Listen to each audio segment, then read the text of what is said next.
Welcome, everyone. City of Merritt Regular Meeting Council, Tuesday, December the 9th, 2025. Our last meeting before Christmas, so Merry Christmas, everyone. We would like to begin this meeting by acknowledging that we are gathered on the traditional, ancestral, and unceded territories, the Inca, Kappa, and Sauk people. No late items. Any public input? Seal. No public input. Adoption of minutes. Regular council meeting minutes, November 25th, 2025. Recommendation that the minutes of the regular council meeting held on November 25th, 2025 be adopted. Councillor Petrosi, Councillor Charney, any errors or omissions on that?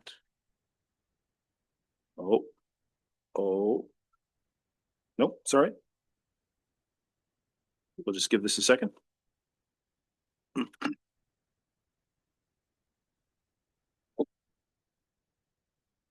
Nice sweater.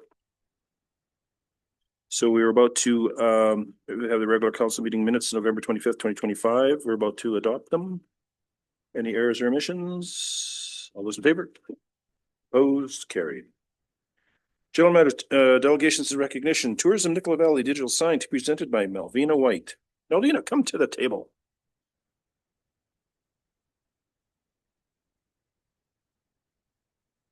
So you'll notice we have a clock up there now.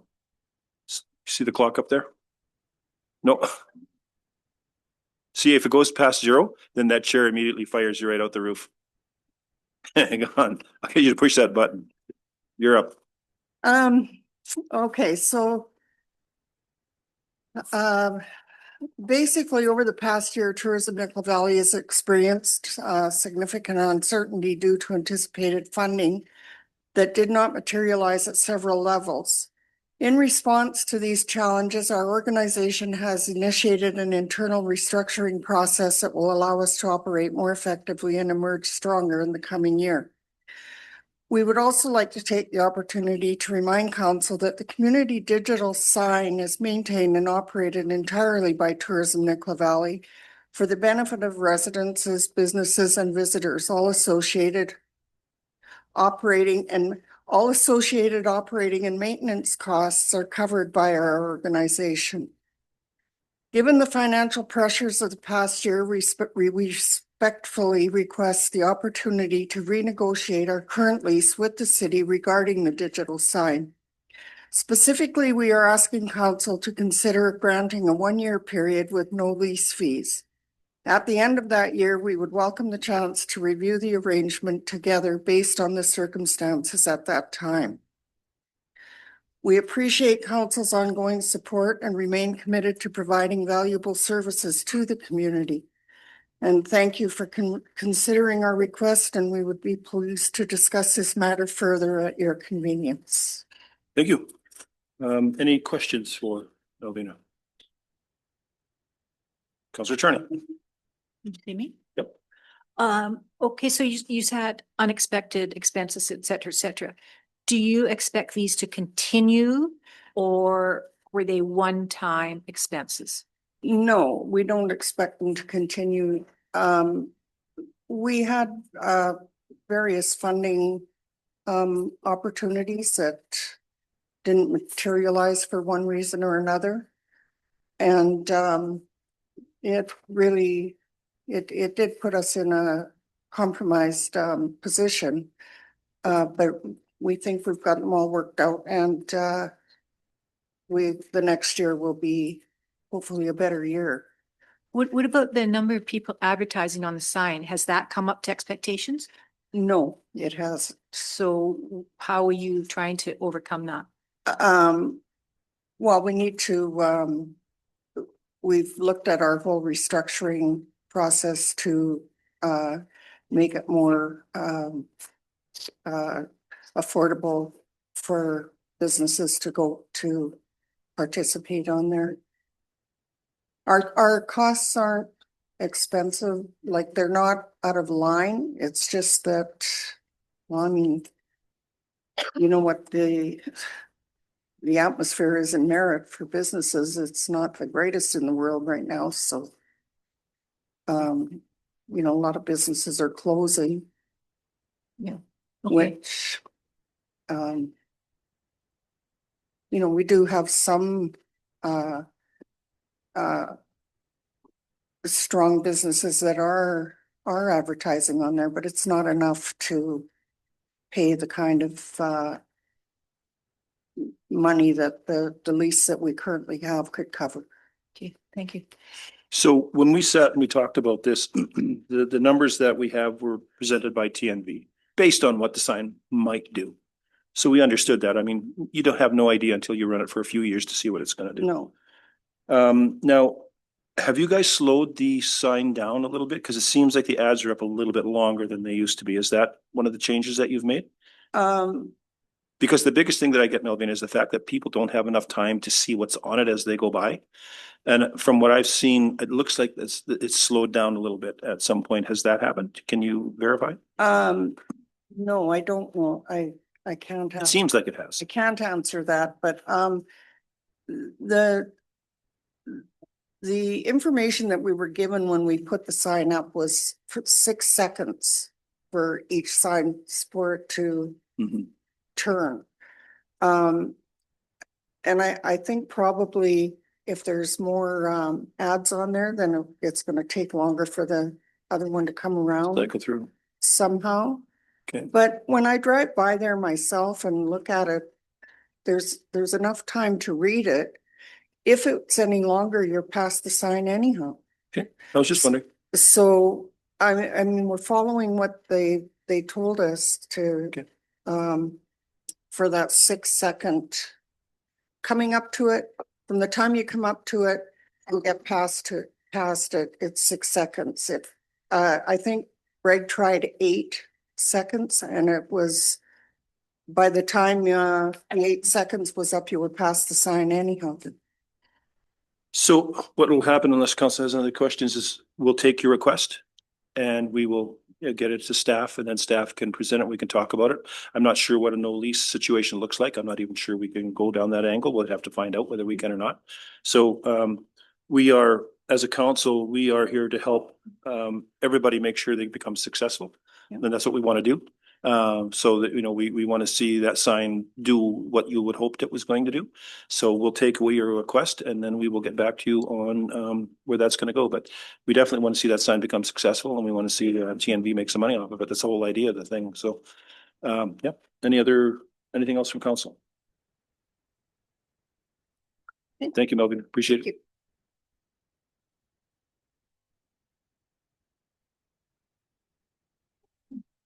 5.2, Ask Wellness to be presented by Angela Papu, is it Papau? Papo, thank you.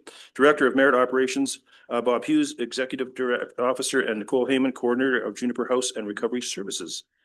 You might have to drag a chair up there with you if there's 3 of you. And the mic's already on for you, so the time is yours. Once Bob gets there. Yeah, we might need 10 minutes. I think Melvin knows way Not a problem. more than we might need. I'm only joking about the ejection seat. Actually, I'm not. I'm kidding. Well, I sat in the one because that sounds actually kind of fun, doesn't it? So I think we did bring the PowerPoint and Yep, it'll come up here for you.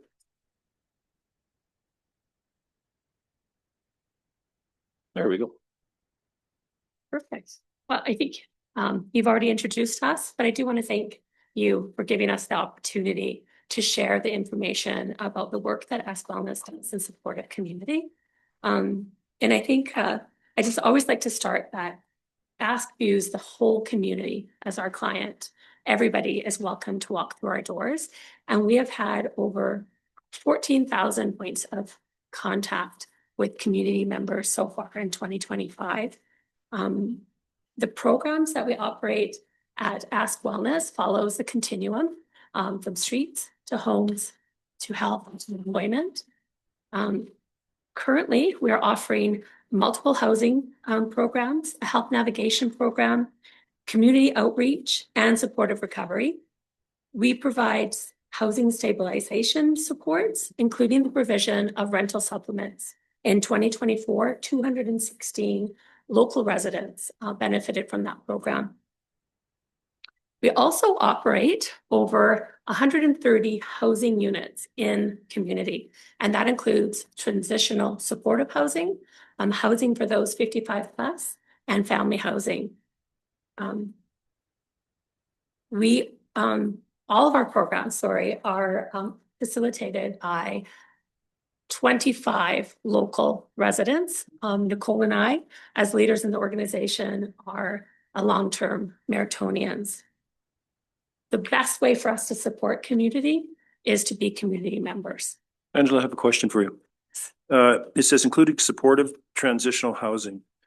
Can you explain how the transitional housing situation works? Like when we say transitional, means someone's moving along. Now, how does this start from to you're in as a transitional? How long can you be there during transition? And what are your goals that you have to meet to stay as a transitional? I'm just curious. Yeah, for sure. So the transitional part is really within our supportive recovery housing. So for example, you're coming in to enter a recovery program to get those supports, and then we support comprehensively for that person to transition either back to their own home, into another home, if they've come to us without housing. How many transitional beds do you have? Like, is there a number that you have? Yeah, that would be 11. 11? Okay, thank you. Sorry to interrupt. I was Oh, no. just curious. No problem. Thank you. So I think the idea that Meritonians have to leave community to access recovery supports is obviously incorrect. Because what we saw back in 2018 with the need for recovery services in Merit, and we partnered with Interior Health to bring adults with addiction supportive housing to community.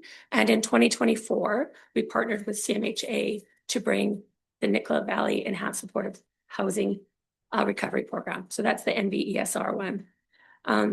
And supportive recovery is important. It helps people living with substance use disorders to work on and achieve recovery.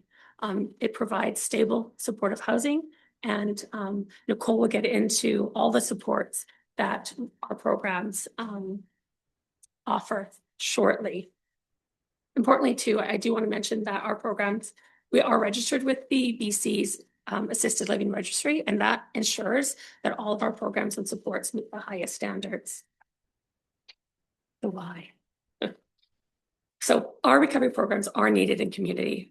Local recovery supports means that people can stay connected to their community and that people can access help quickly.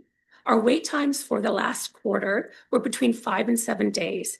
And depending upon client, can be almost immediate if medical withdrawal management is not needed and they are program ready.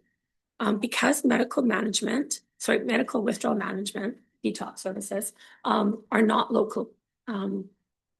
We do have robust supports for people waiting for entry into a detox center, and we provide transportation so that supports are seamless as possible. We also believe that collaboration is key to supporting a healthy community, and it is our hope that when other agencies are helping connect people to detox, that a recovery plan is in place. Our programs provide a safe landing place to land.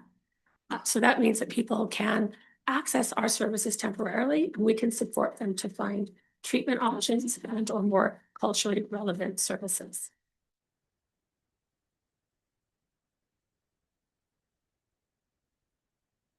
So together, ASH and NVESR provide 11 supportive housing recovery spaces. NVESR is a 3-month program, and ASH is a 6-month-long program. Clients can choose one program or they can take both, meaning that clients can have 9 months of supportive housing recovery. It is important to note that people can stay longer and have stayed longer. We've had participants stay a year in our programming, but people can also rejoin programming. So if they relapse or they just need more recovery supports, they're welcome to come back in.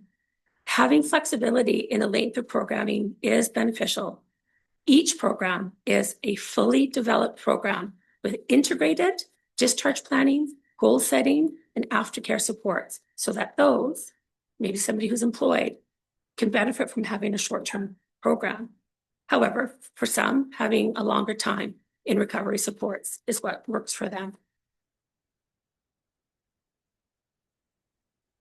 For kind of what it looks like when someone is in one of our supportive recovery programs, we offer full continuum of care from when someone first starts to consider stopping using substances as long as they want to access services with us. That looks like a lot of different things. So all of those 11 beds are abstinence-based. When someone is looking to come into the program, we ask they have 5 days without substances and support them through that process, right? Getting them, we have transportation to detox services. We bring them back. We bring someone in where we offer really individualized programming that really works on setting people up to live a full life without substances. We have 24-hour staff on site. All staff are trained in first aid, mental health first aid, violence prevention, as well as we have on-site services offered, recovery services that include Smart Recovery and LifeRing that are run by our specially trained staff in those programs. We also support the people to access recovery services that are already existing in community.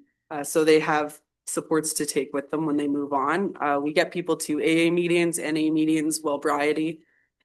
As being, you know, a city that is surrounded and with by our First Nations, we have a very, very important and robust cultural program. We have a cultural support worker who is a local Inklikatma Nation member who supports all of everybody coming with any cultural supports they may need. They do medicine, picking and harvesting, and connect people back with their communities, like their local communities.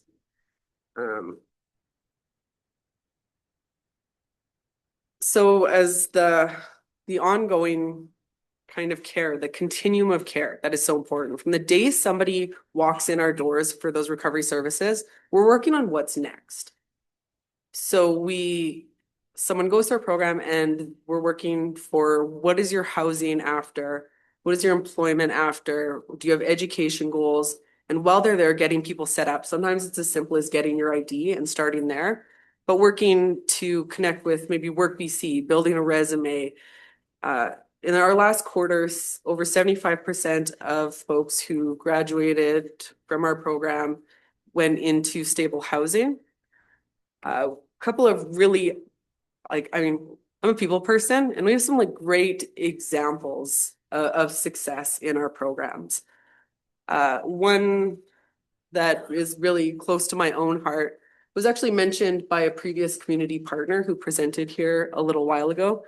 So a shared success story where the participant was unhoused in Merritt, and didn't leave community to seek treatment, came into our treatment programs in our supportive recovery program, and successfully went through there and was able to get into an education program, graduated from our recovery program into our transitional housing, and then was supported from our transitional housing into permanent affordable housing that's managed by Ask and Merritt. And now they're employed supporting the folks that were where they started. Okay? Another lovely story that I like to share, there's a young man who's from the Inklikatma Nation.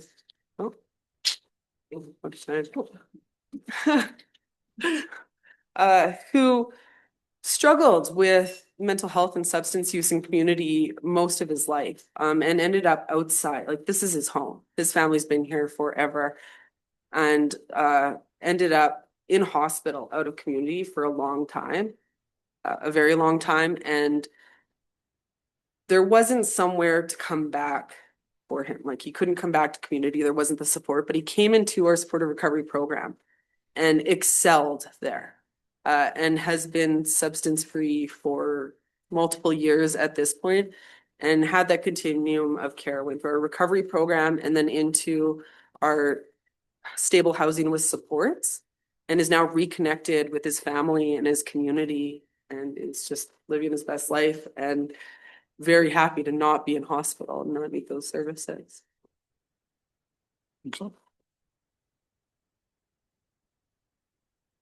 Questions? Yeah. Okay, excellent. I have a couple. Your recovery, do you gauge a success rate? 11 people in, 11 people out? Do you have a success gauge, or is it what is what is, and do you even track it? Because I know some groups do not track because it can show a barrier, right? So I'm just wondering if you track your success rate at all. I think it depends on what measure we're tracking, because I like to say that in early recovery, success has come about simply by being ready to recover, to try. Like, I mean, that's the truth of early recovery.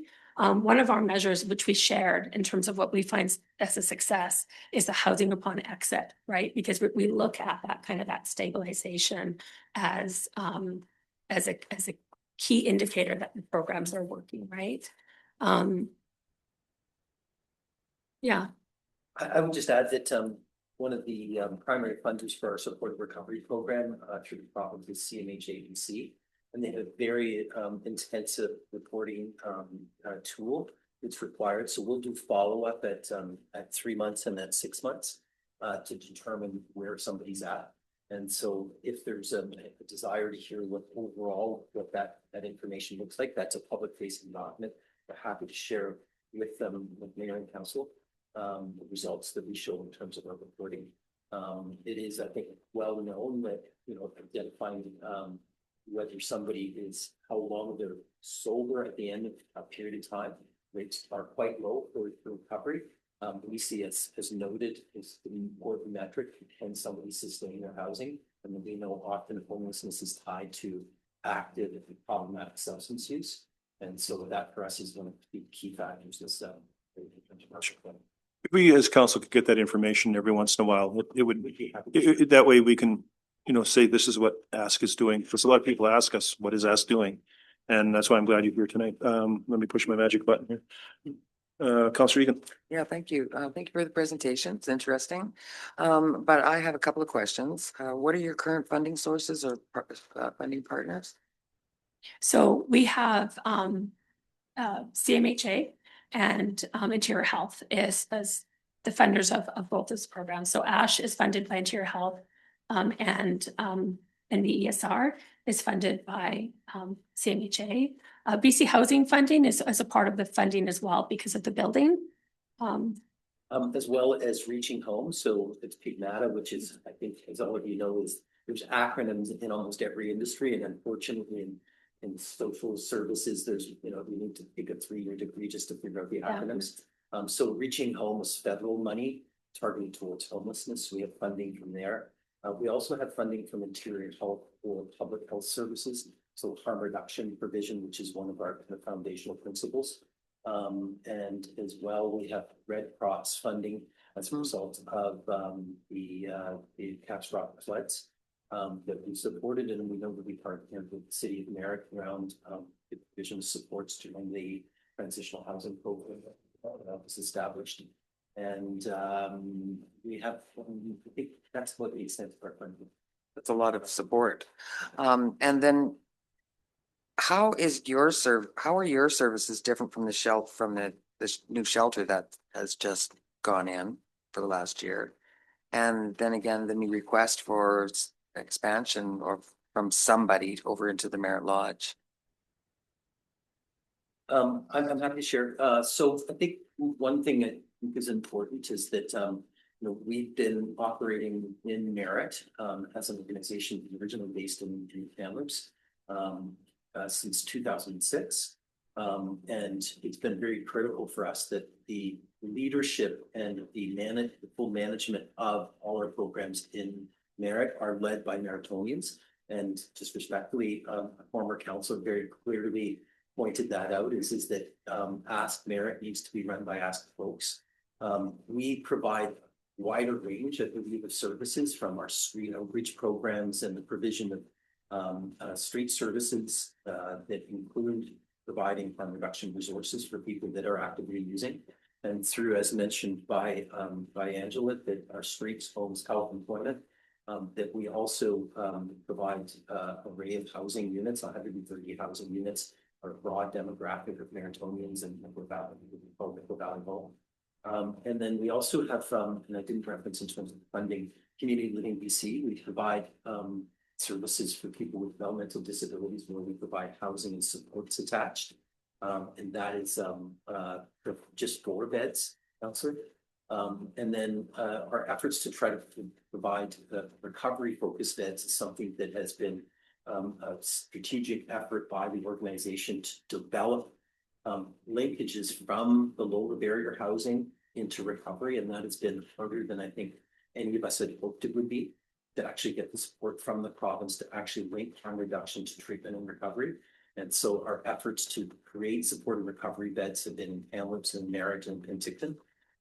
And so the other final piece obviously is employment, and we're submitting an application to the province for fairly extensive employment development and supportive employment program, as we know that people in recovery, in order to sustain their well-being, they need to become economically self-sufficient and feeling, as we all do, I think, part of community by working and by contributing. So that's kind of been the missing link for us in Merritt, is trying to have supports for people to engage in employment. So I think, respectfully, our range of programs is quite comprehensive. We don't do shelter and Merritt, and we're very grateful for MBS and MBSSS for the fact that they've taken that approach. I just don't see the difference. You've got the shelter. You talk about transitional housing. That's what I kind of see the shelter as. And maybe I misunderstand it, but I think that I love everything that you guys are doing. I think it's very, very, very important for our community, but I just see areas of redundancy, repetition, overlap, that you could work with the other groups to reduce that and maybe access more funds together. Yeah, I mean, I think that one of the distinctions is the shelter people don't pay any rent, and so they don't have any permanency to it. And through Juniper House, where we have some supportive housing, where we have staffing, life skills supports, that is longer term. But I do think that there's a lot of work on provincial level to link all of these programs towards I think a positive outcome for people, where they are able to stabilize with substance use and mental health. And I think that without a shelter, there would be that many more people on the streets, and without having opportunities for supportive housing, then we would have people just simply stuck in shelter with nowhere to go. Mm-hmm. So I think that continuum definitely needs refinement, but is an essential a way of trying to help people from the challenges of homes. We do agree that our community is best served without redundant services. And I think that's really important. And like I said, the transitional kind of housing is within that recovery. We do have long-term residents in all of our other housing complexes. It's just that's a transitional nature within recovery. Thank you. Councilor Bourgeois. Thank you for the presentation. So you said you're part of the BC Assisted Living Registry. Does that mean that when beds come open here, that it's actually out there and people from other communities come to our community? Is that kind of the way it works? Or is it strictly people from our community that are actually accessing these beds? The Assisted Living Registry is a regulatory body and a very high threshold in terms of reporting and accountability. But it isn't one that those beds are provincially shared in terms of whether it's vacancy. The terms of the agreements are for the Nicola Valley, with Interior Health will stretch to Lytton and to as far as Lillooet, and as far as Clinton, where some of it could come. We try to ensure that if anybody's coming from one of those communities through that Interior Health, that we could repatriate and they have a home to go back to. Right. Okay.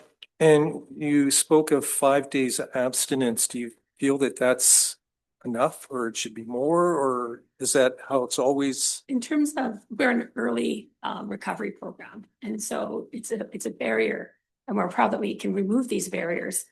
So that 5 days abstinence is just the eligibility to get into our program, just for they have that bit of stabilization, whether that be with the detox. Not everybody needs medical withdrawal management though. So, but during those 5 days, people are well supported. If you reach out to us, we are going to help you identify what we can do in order to keep you stable to get into our program.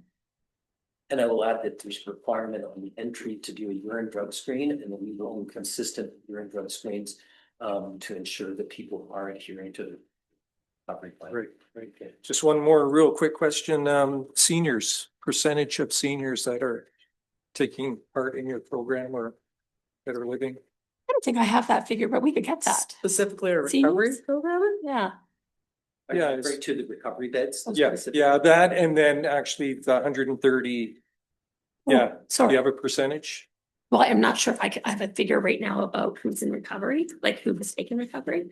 But Cedar Terrace is one of our complexes, and that has 44 units for 55 plus. Okay. And that's permanent housing as much as an apartment can be. And then we also have Tradewind Terrace that is for 55 plus and for those living with differing abilities. So for example, if you're persons with disability through the ministry, I'm going to say 32.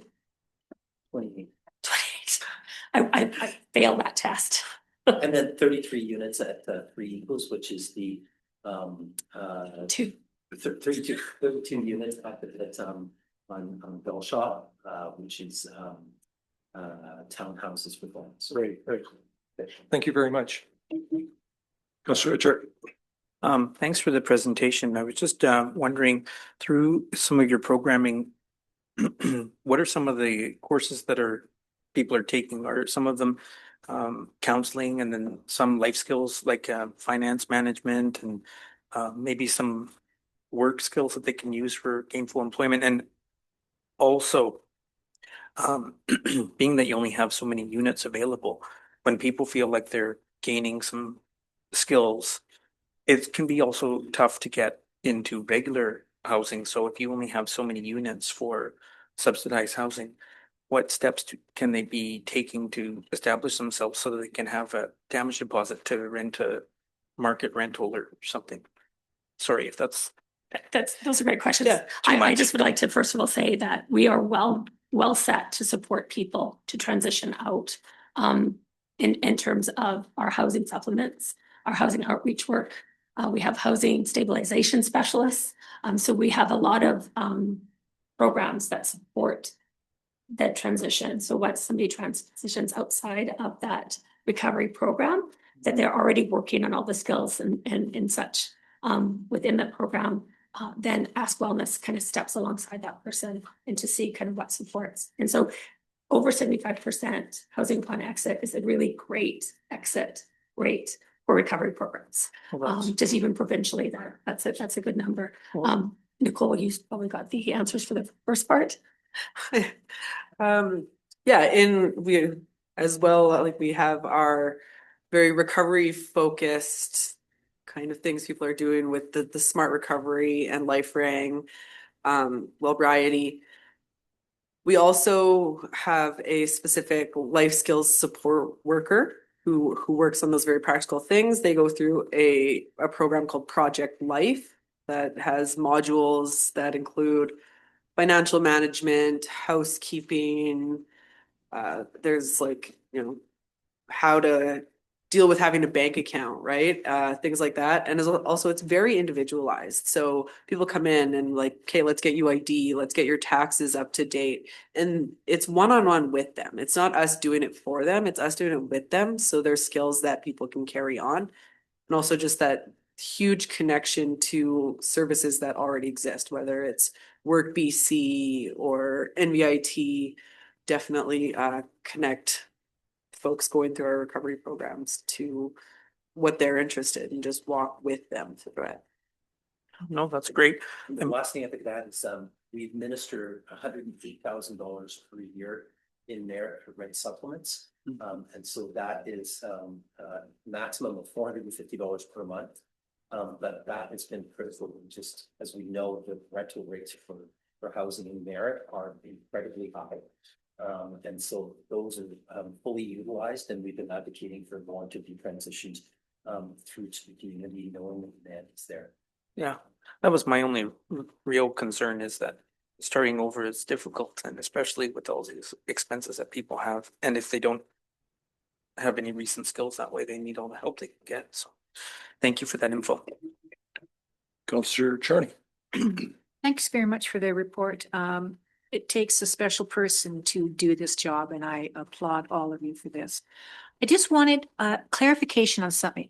You have to have 5 days of abstinence to get into the program, but then you have a low barrier referral and application process. Can you explain that to me?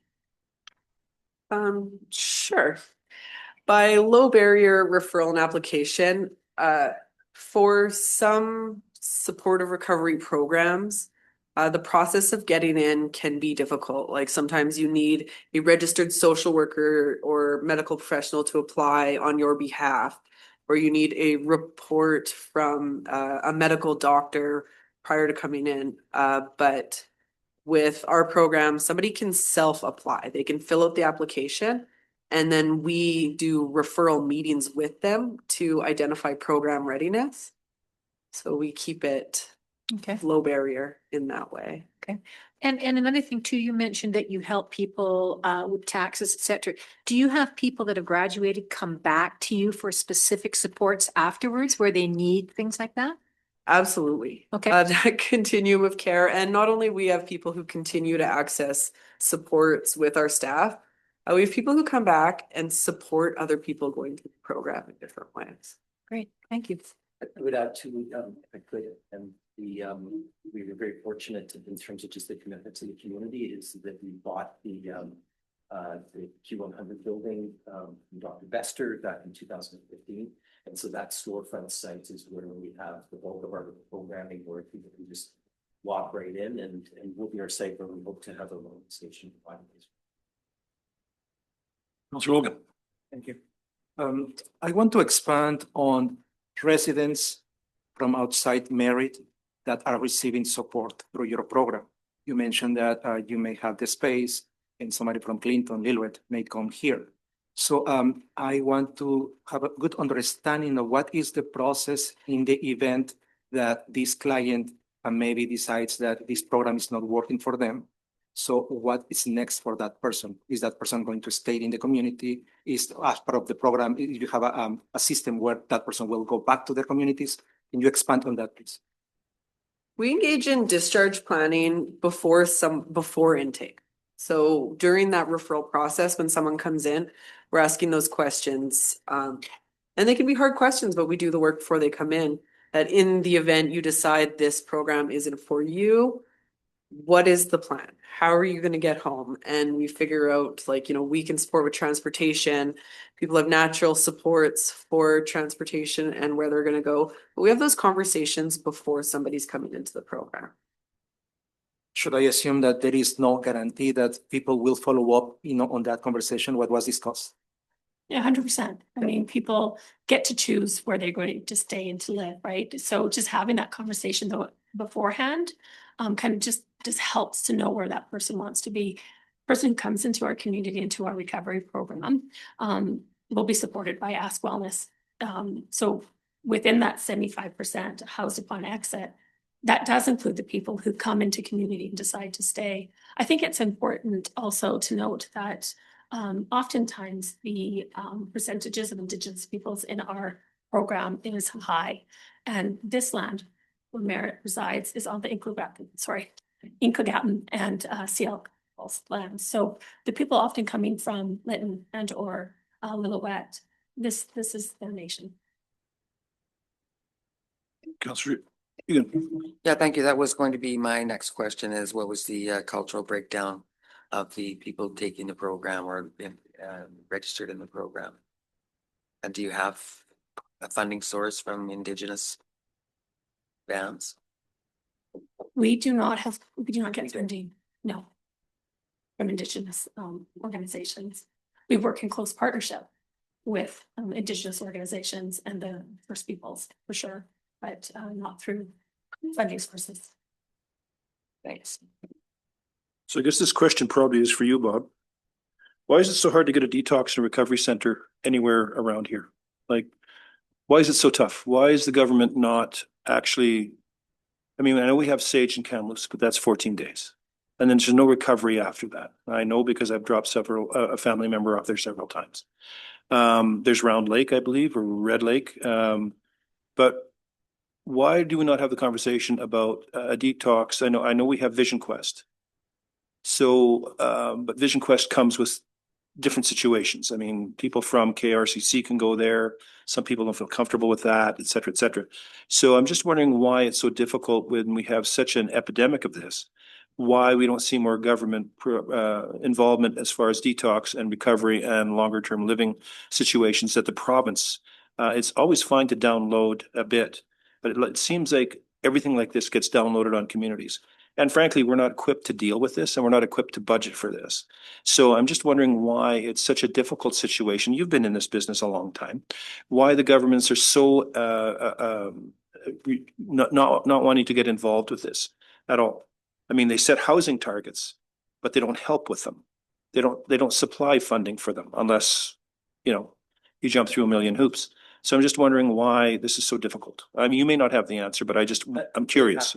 Really happy to respond to that. I mean, I've been social worker for 35 years, and I have been incredibly frustrated with the lack of coordination between harm reduction services and recovery.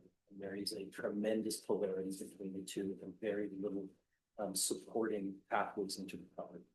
I tend today, after being at Kamloops City Council, having supported one councillor's motion, which is to push the province towards recovery-oriented support housing to complement the low barrier model, to provide long-term living for people who wish to stay in recovery. And I believe that's been horrendously absent in our province, that we have been myopically focused on harm reduction without creating linkages.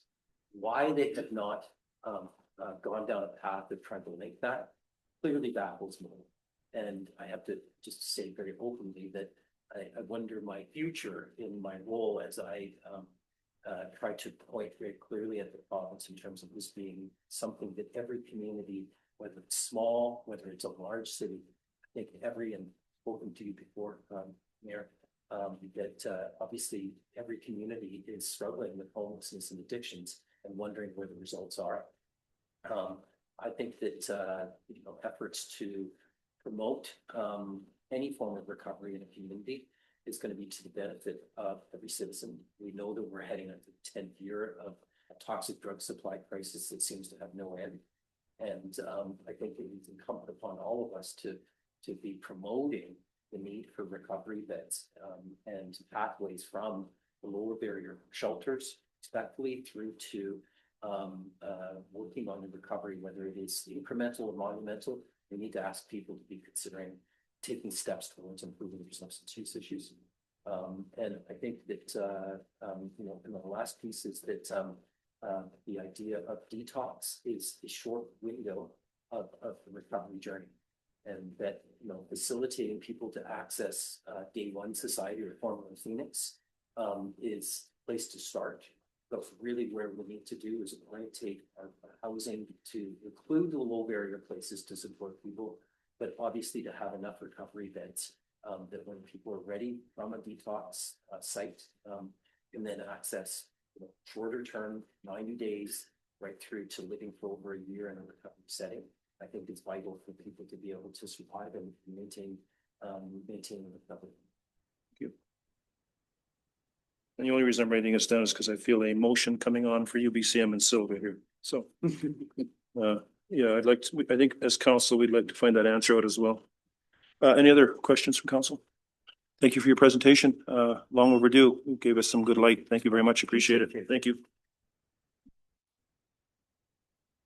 7.1, unfinished business. 7.1, City of Merritt Waterworks bylaw number 2412-2025.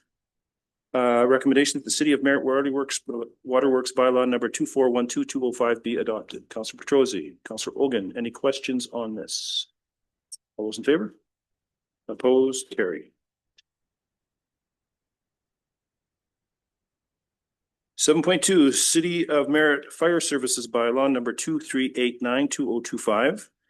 We have some recommendations. First recommendation is that the City of Merritt Fire Rescue Department establishment and operations bylaw number 2389-2025 be read a first time.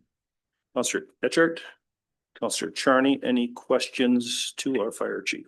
You did get an addendum. There was a spelling mistake and a repeat that was corrected. So, Counselor Charney.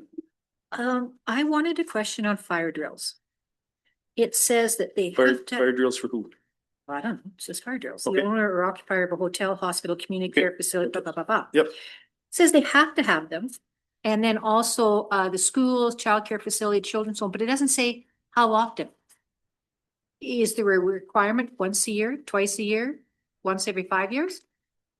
So being a TNRD, we have 2 a year. Okay, And they I was don't let- wondering if this and they- should be They incorporated. don't let us know when it happens. Ooh, nasty. Yeah, so. Chief, you're on. Page 74. Thank you, your worship, members of council. So the streamlining of this bylaw incorporates the provisions of the Fire Services Act and the Fire Code, which sets the recommended amount of fire drills. So in a school setting, there would be 4 per year. And in other cases that aren't school related, then we'd be looking at once per year, essentially. And you can see there's a difference between having the employees practice a fire drill, whereas in a school, everyone has to practice the fire drill, including the students. I'm still on a roll. Got one more. Number 70, there is a typographical error. The third sentence, monitoring agency to enter and secure the premises. The "to" is left out. You'll get that added. Any other questions from Councilor Baxter? Page Come back. 98, there's a typo of some kind, unless I want to become accountant, since that'd be amazing after 30 years to get that much money. The 127.50 for everybody else is only getting either 30.50 or 26. Page 98. So it's under this one. I think so. So can you explain that again, please? Yeah. Yeah, she's on something else. Am I? No, it's under the fire. Schedule B. Yes. Yeah, schedule B.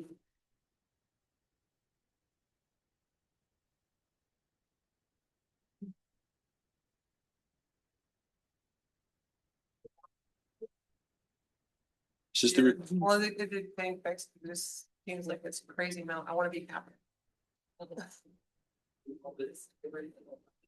That's repealed. Okay, yay. Nice, I'm good. back to you, Councilor Charney. On 89, it says the owner of a private hydrant. Who has private hydrants? I was just wondering that.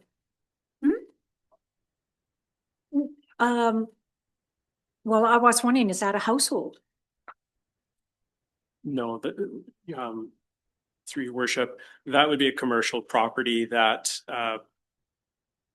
requires a fire hydrant for the service of their building. It could be for a standpipe or a fire department connection for their sprinkler system.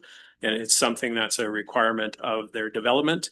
It's not a municipal hydrant, so it is something that we regulate from the fire code aspect of the how often and what needs to be done for maintenance, inspection, and testing.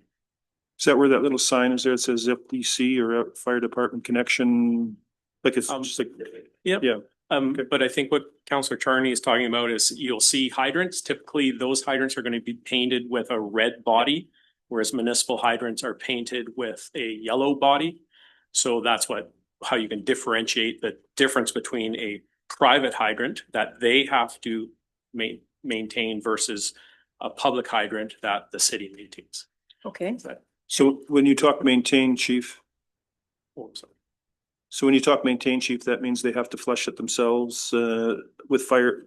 Do you guys get involved with that when they go to flush them, or they just do that themselves? No, their work has to be done by a certified technician. Okay. They have to send those results to the city. They're reviewed by the fire department and by Public Works. Okay.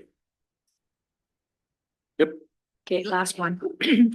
Intermodal shipping container storage, redundancy, you have to take out intermodal shipping container, take out storage containers.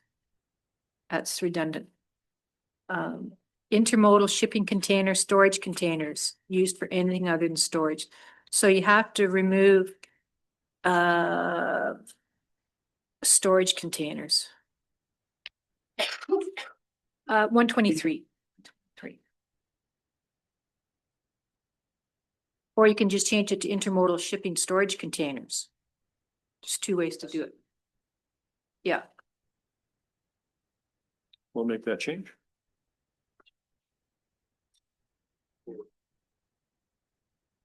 Any other questions? Or storage. You're Can on. I make the recommendation to put in intermodal shipping containers or storage containers? Yeah, you could it could be intermodal shipping containers used for anything other. Or it could be intermodal shipping Containers. Or storage containers. containers. Yes, Let's put in the word or. yep. Are you okay with that, Chief? Any other questions? No, I do have a I'm mover. stumped. I do have a mover and a seconder, so now we'll be voting on an amended change on these, amended changes. All those in favor? Opposed, carried, thank you. Recommendation that the City of Merritt Fire Rescue Department Establishment and Operations Bylaw number 23892025 be read a second time. Councillor Egan, Councillor Petrosi, any questions on this? All those in favor? Opposed, carried. Recommendation that the City of Merritt Fire Rescue Department Establishment and Operations Bylaw number 23892025 be read a third time. Councillor Etchart, Councillor Olgan, any questions? All those in favor? Opposed, carried. Thank you, Chief. Appreciate it. 7.3 bylaw to amend 2025-209-2029 financial plan. We have three recommendations. We'll go through the first one. Recommendation that the City of Merritt 2025-2029 financial plan amendment bylaw number 2414-2025 be read a first time. Councillor Petrosi, Councillor Olgan, questions on this? Get your button. There we go. Councillor Charney. I was just wondering on the early start for 2026, number 4. I may have missed it in all the figures. What is the deposit for the ladder truck? How much is the deposit?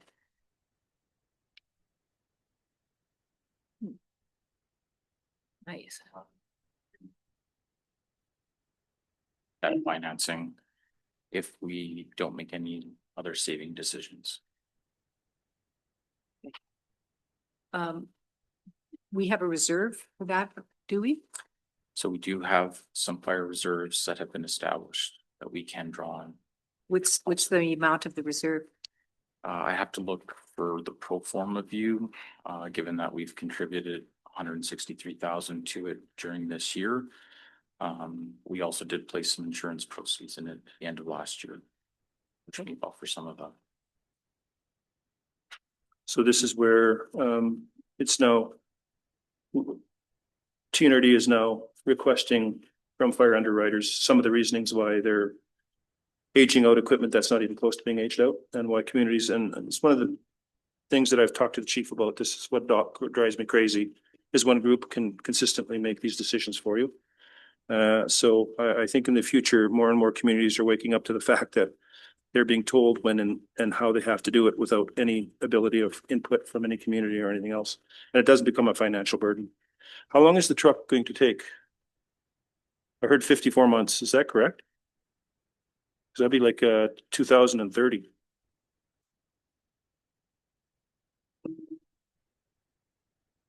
Members of council, the build time is about 48 months. And of course, depending on any other delays or anything like that, it could stretch out farther. So. Thank you.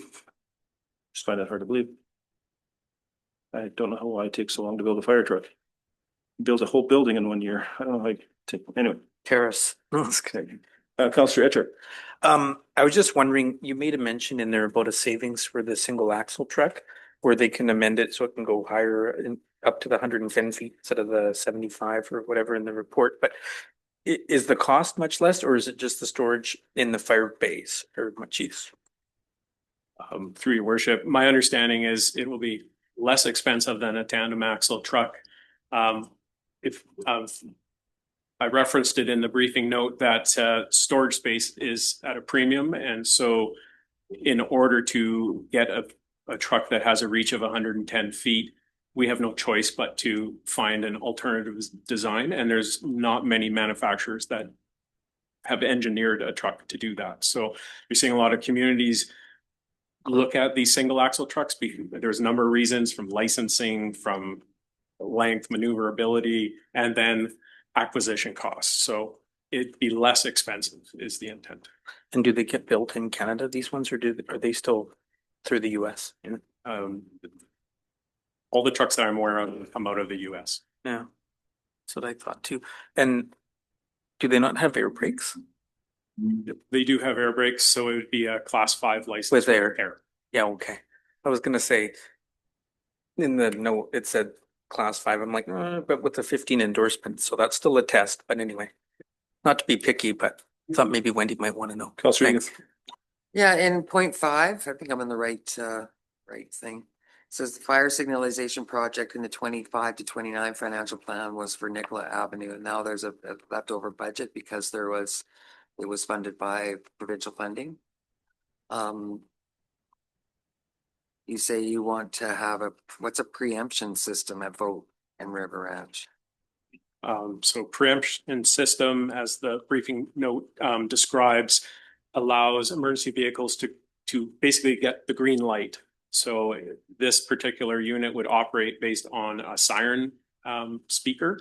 As you approach, it would give everyone else but the emergency vehicle the red light, including pedestrians. And so there would be no having to come to a stop likely, so you'd have to slow down.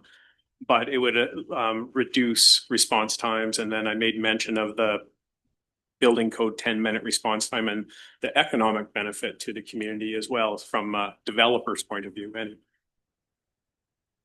And what's the fee on that again? So $30,000. Thanks. Councillor Chern.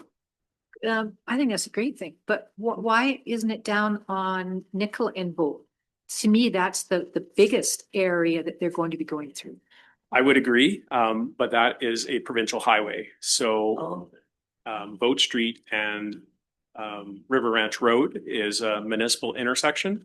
So just not unlike the fire station signalization, it's a long negotiation process. And I think the city is already negotiating with MOTT with respect to other intersections along Nicola Avenue. And so I'm hoping we get the ear of that as well. But right now, this is something we can control. And the money is coming out of the fire department reserves. And my understanding is that the city is already upgrading the lights at Vote and River Ranch Road. And so the timing of this and why this is coming to you now is why it's important getting the work all done at the same time to lessen our acquisition cost. So you can't just make the red on Vote, because obviously they're coming down Nicola. So because it's on the corner of Nicola and Vote, you can't make Vote Street because that's municipal. It's for the same reason that the MOTT had to install and build the fire department fire station signal light. It's on a provincial highway, so we don't have the authority. I don't know if the CAO could explain that any more clear than I could. Well, correct me if I'm wrong, Chief, but there has to be a module installed to pick up the tone of the siren to change the lights. So that's not up to us to put that on the light. That would be up to the province to put that on the light and give us the green light to do that. Now, I notice the same thing happens in Kells because I spend time there in TNRD, and I will notice that some intersections immediately go red and others do not. So I'm assuming the module has not been installed yet on that situation, and that's the conversation that I've had with the fire chief, is that the module has to be installed. It just doesn't automatically pick it up. It has to be told that it's happening, and then it automatically changes. That's correct. Yeah. So there you go. My understanding is the frequency on ambulance and fire engine is all the same. It's like a dog whistle. So it seems to always change when it has to. So it would be then up to us basically to ask the provincial government to fund that module for the lights and then get permission for them to put it in. Because we can't put it in. It's not our light. So. Councillor Etchart. I noticed that in the report they were talking, if we had a faster response time, that it might encourage more building past River Ranch Road, where, you know, more development can happen over by Walmart. So right now, I don't know where a requirement, would that eliminate the need for the sprinklers, or wait, having still sprinklers on anything new construction at 4 stories? So we no longer have a municipal sprinkler bylaw. That was rescinded many years ago. So the requirement for sprinklers will come from the BC Building Code. Okay. So it really doesn't have much bearing, other than when we look at the fire department response time, anything past 10 minutes. And currently I included a couple maps where right now the 10-minute mark basically ends at Boat Street and River Ranch Road. With the preemption, that would theoretically extend those areas all the way down to Springbank Avenue, Grandview Heights, most of the airport lands at the current time. Remembering in the future, there's another light at around Boston Pizza that could be considered for preemption as well. The reality is we recognize in the summer and peak traffic or tourist traffic flows that we're impeded, and there is risk to us and the RCMP and BC Ambulance as we enter those intersections, and there's risk of a conflict with another vehicle, and we're trying to reduce that as well as improve our response times, whether it's for a medical event or a fire event. What good comes out of this is developers might be able to build with higher densities, with less cost. Which might attract more development or different types of development. Okay, thanks for that. Other questions? I do have a mover and a seconder on that, yes. Thank you, Chief. Thank you. You may come back, who knows? All those in favor? Opposed, carried. Recommendation that the City of Merritt 2025-2029 Financial Plan Amendment Bylaw 2414-2025 be read a second time. Councillor Petrosi, Councillor Baxter, any further questions on that? All those in favor? Opposed, carried. Recommendation that the City of Merritt 2025-2029 Financial Plan Amendment Bylaw 2414-2025 be read a third time. Councillor Etchart, Councillor Ogun, all those in favor? No question. Opposed, thank you. 7.4 Annual Review of Fees and Charges. Recommendation that the Fees and Charges Amendment Bylaw number 2407-2025 be read a first time. Councillor Baxter, Councillor Petrosi. Any questions? I have a couple. This is probably to you, CAO. I was looking at our earthworks bylaw. What is the cubic meter on our earthworks bylaw? Is it 30 cubes? Yes, thank you, Your Worship. It's set at 30 cubes with a very specific reason for why that number is where it is. And how is that received by developers? Some conversations I've had a few years ago is that they felt it was not enough, and others felt that it was too much. So I'm just wondering how we arrived at that number, and are you seeing any contractors upset about that number? I haven't had any particular concerns other than what you have noted a little while back. The 30 cubic meters is sort of in the range of 3 tandem dump trucks as a scale, just so you sort of get a vision for how much that is.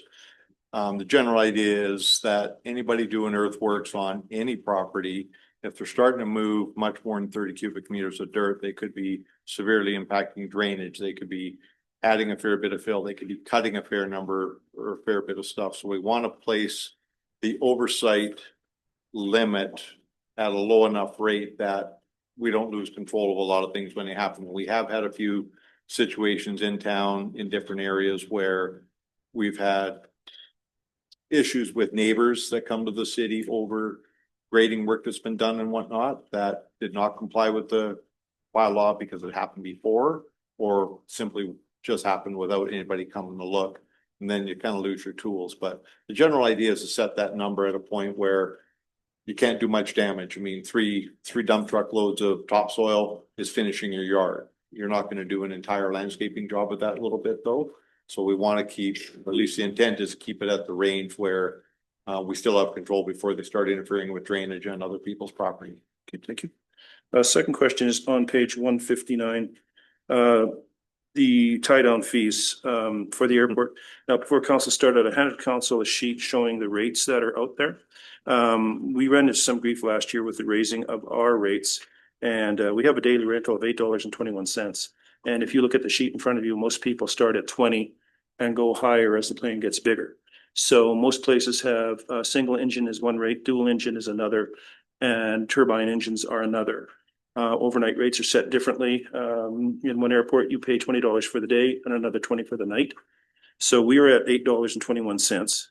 And this is something I think as the fire season has just passed and the CAO and I have noticed is the fact that we don't have a clear plan on what happens in wildfire with the helicopters that are parked up there and the fuel trucks that are on the tarmac, the damage that gets done, how we bill these people, etc. So I would like to see our airport fees and tie down fees and the whole airport situation go to policy. So that can be discussed at policy, because I think before next year's fire season, we've got to come up with a decent policy, because right now, a lot of people will say to me, well, how come when there's a fire in Princeton and Lillooet and Lytton and Boston Bar, they're always based out of Merritt? Well, the fact is we don't charge anybody. That's why. So we've got to start changing that, because we're losing money and we're losing lots of it. So the chart in front of you can show you, and the way it works is on your left-hand side is the smaller planes all the way over to the more expensive planes. Like you see in L88 in Abbotsford, is $281.43 to park for the day. And then a lot of these airports also incorporate a landing and takeoff fee, which we do not do as well. So at $8.21, we're still a pretty big bargain. So we may want to look at that. So just my opinion on that. I have one more. Oh, actually, I have two more. Sorry. Page 170. There.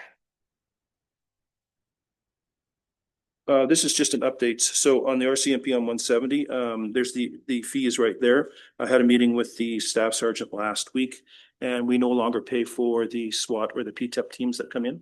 So we no longer pay for that. So that's really great for us, because that was costing us a fair amount of money, which means that we can ask the teams to come in a little bit more often than they were.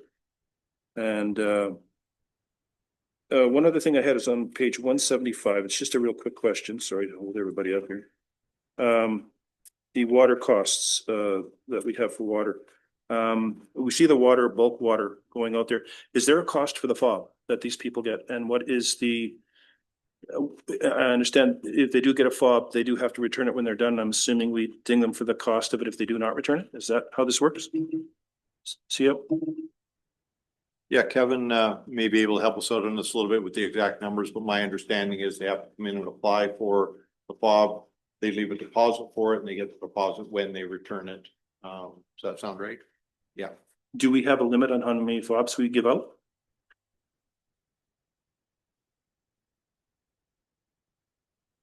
See you.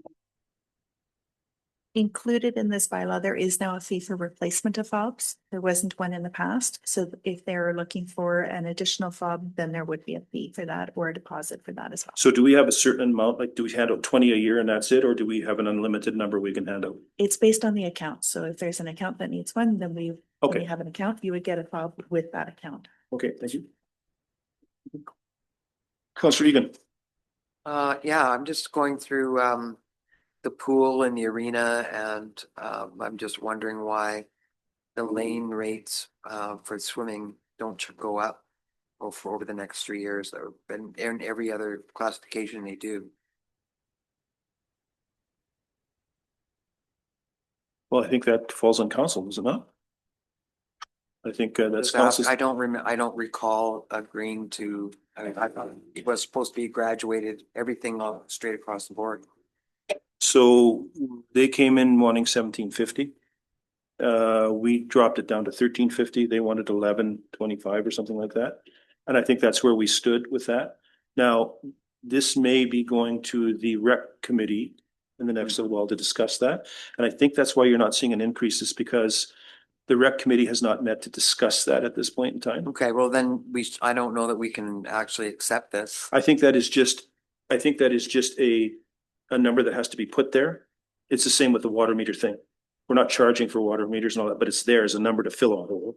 So I think that number is just put there but it's going to be up to the rec commission to decide whether their lane rates go up this year. Shouldn't or there not. be an asterisk or something there? I don't know on that. So maybe CO, you might want to fill me in, or CFO, I might be incorrect on that, but my assumption is that's what that number's there for. So just to clarify so that we're all on the same page, we are looking at Schedule I, which is the community service fees and charges schedule. Is that correct? I believe so. Okay, and then we're talking about pool rentals. Yes. So then the one that hasn't changed or that we've got at 1750 all the way across is the lane rental per hour. Yes. So that was set at 1750. If you would like that to increase, we can certainly do a 5% increase over the years for that. We were just leaving that at the same rate. Similar to the main pool per hour, it's at $52 across the board. And then for the youth rates, which Yeah, is see, on the next page. that's not the one I was talking about. I was talking about the lane rentals. So you were looking at the Just lane regular, rates. regular lane rentals. Yeah. Everything else goes up, just not that. If you would like to change that to go from 1750 for 20. Page is that on? It is for Schedule I. 189. I think, I don't want to jump in here, but I think we had decided, because there was some issues with this, and we did not have anybody from the Otter Club on the rec. This wasn't for the otters. Well, this- the lane rentals, No, because it says youth swim club is, that's the Otters. yes, I know, but that's not what I'm talking about. Oh, okay. That's a separate rate for the youth. There is a youth swim club per lane rate at the very bottom, actually on the other side there. It was 1350 this year. It's scheduled to go up to 1417 next year, 1448 or 1488 in 2027. That was scheduled to go up to 1750 in 2026. It's now been reduced to 5% above what it is this year. I see that. Yeah. That's not what I'm talking about. And then, yes, so what you are referring to is the private or is the pool rental. So if someone were to come in and rent a lane for any purpose for an hour, it's $17.50 per hour. If they were to rent the main pool, the whole pool, per hour for the full pool, it's $52 per hour. Does that change from year to year? No. In 2025, it was $17.50 for the lane rental, so that hasn't changed for the main Entire pool. pool. For the entire pool, it's gone from $50 to $52. And then it's going up to $52.50 in 27 and 28. So if the entire pool does go up, so like again, the one I'm talking about is the lane rental per hour. It is the only one that is not affected. So I don't know. I don't know how that happened. If council would like to increase that by 5% each year, we can certainly make that amendment if that's what you would prefer. Staying at 7.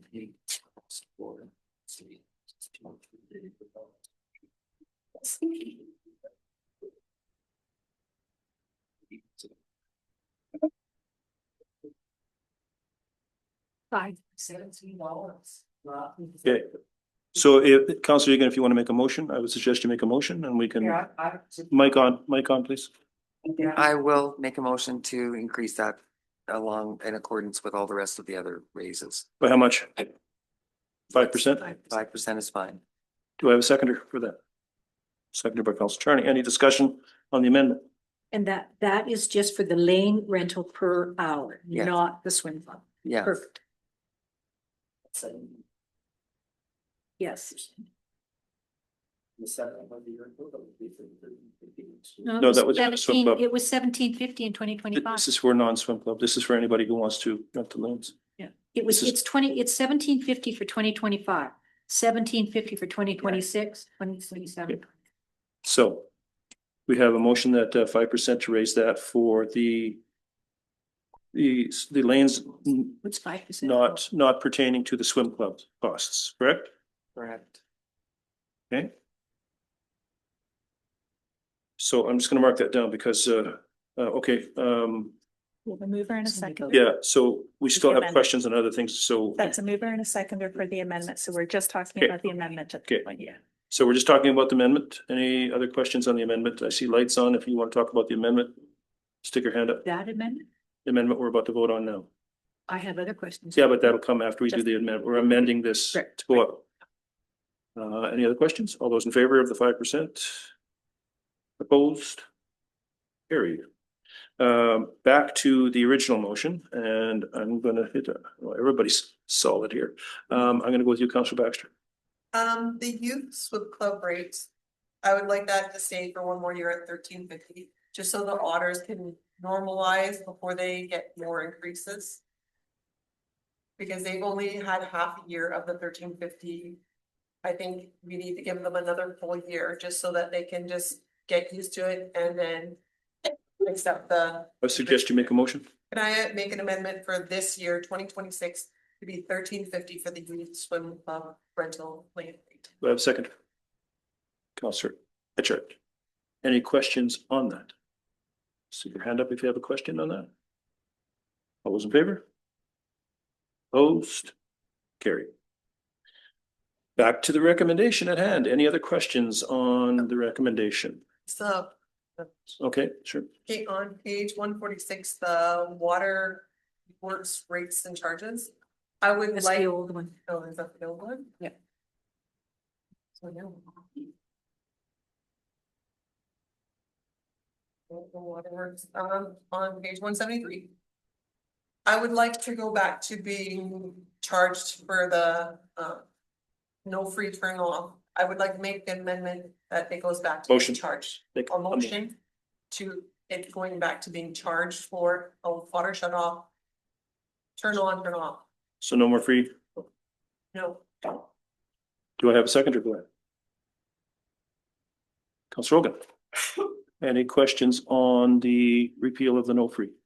Councillor Rogan. For that one, I didn't have any problem with one per year. But I just want to understand if this is if we are the only municipality providing that free shut off per year, or if there are other municipalities doing the same. I can tell you Kamloops does it. Kamloops does it. They offer one free. There's a couple cities in the Kootenays that also offer it as well. There's not a lot, but there's about 5 cities that offer a one free turn on, one free turn off. And to be honest with you, that motion came from me because I was at a TNRG meeting when it was brought up that Kamloops had just done that. And we were kind of deciding some issues on snowbirds and stuff. And I thought maybe one free, one turn on would, and then, so Kamloops actually does do that. So we have an amendment that be repealed. Any other questions on that? All those in favor? Opposed? Nice try. It fails. Back to the original motion. Any questions, further, Councillor Charney? Okay, the base meter rate for water, and that you did answer my question, it's just a figure thrown in there. Yes. So, but on page 176, I just wanted some clarification. The difference between sewer rates metered residential, and then at the bottom, metered sewer rates per cubic meter. Why do we have one semi-annual and one's quarterly? Why do we have 2 different sections there? I just need a little clarification on that. That's on page 176, sanitary sewer rates and charges. Yes. CO, would this be one being a commercial scatometer and the other one being non? No, for This one, I'm actually going to defer to our director of finance. Okay. 'Cause they are the ones that charge for that. Sure. We'll give them a couple of minutes. This is where we put the elevator music in.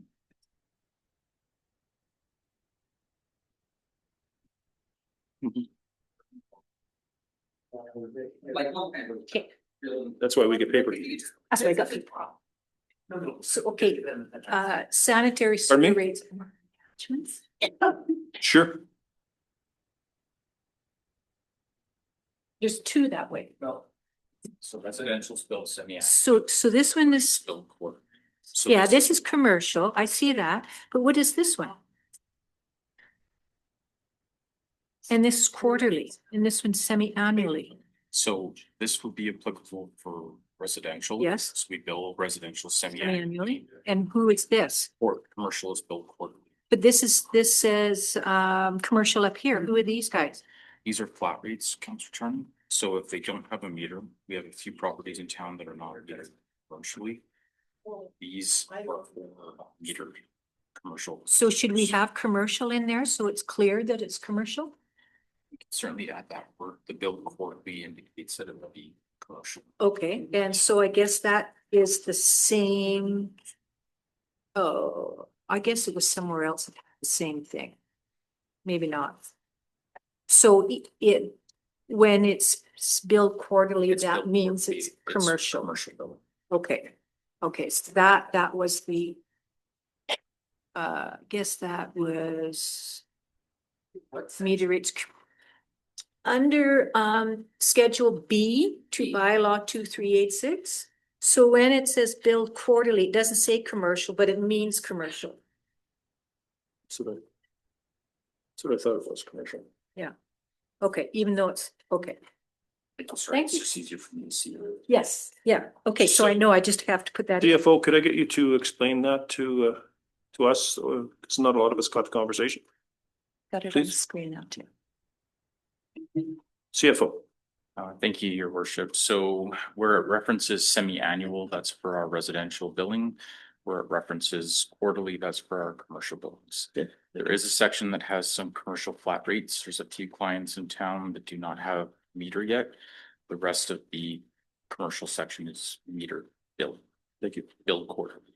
So Councillor Charney, do you feel comfortable with that? Should we put some difference in there? Maybe we throw the word commercial. We can make a At some friendly point. amendment to do so. Would you like to amend that? Do I have a seconder? Councillor Petrosi, any questions on that? On the amendment? All those in favor? Opposed? Carried. Back to the original. We do have a mover and a seconder. All those in favor? Oh, sorry, hold on, Councillor Hogan, Back to the original. original. So I want to go back to the bulk water. When it says annual water and sewer maintenance on unimproved parcels, can you expand on that one? So I noticed that there are no increases on that one for the next 3 years, as well as in some of the fees for bulk water. I just want to make sure that we are doing cost recovery, that whatever that amount it's there, it's gonna cover, for example, the replacement of the bulk, it's at $50 right now. Is that something that is gonna be covering that fee, or is we are gonna be short? That's what I want to know. See you. So if I can get some clarification myself, sorry, on exactly which one you're talking about, the water meter or water maintenance fee on unimproved parcels, is that what you're looking at? Yes. So that would be for a lot that's basically empty, unbuilt on, correct? So that's a standard fee, if I'm understanding that correctly. Because we have water and sewer basically available, you probably find the same thing on the sewer side, right? Need of an increase for the next 3 years, that's my question. We can definitely look at it. The way this was laid out, it was assumed to be flat as it came through the committee. It can definitely, Just wondering, to make sure that it's not, that is cost recovery. I mean, the water's going by that particular place, not servicing directly to it at this time, because it's probably shut off at the curb stop, so we're not physically servicing the property with live water other than it's just there, right? That's fine. If it's flat for you, that works, that's okay. The next question is regarding the fees. Below it says additional replacement bulbs. So $50, is that gonna be covering the cost to replace a bulb? Yeah, I think the fobs are right about $50. Yeah. So that's covered, and you don't see anything to increase those fees so that we are okay to keep them at flat rate for the next 3 years?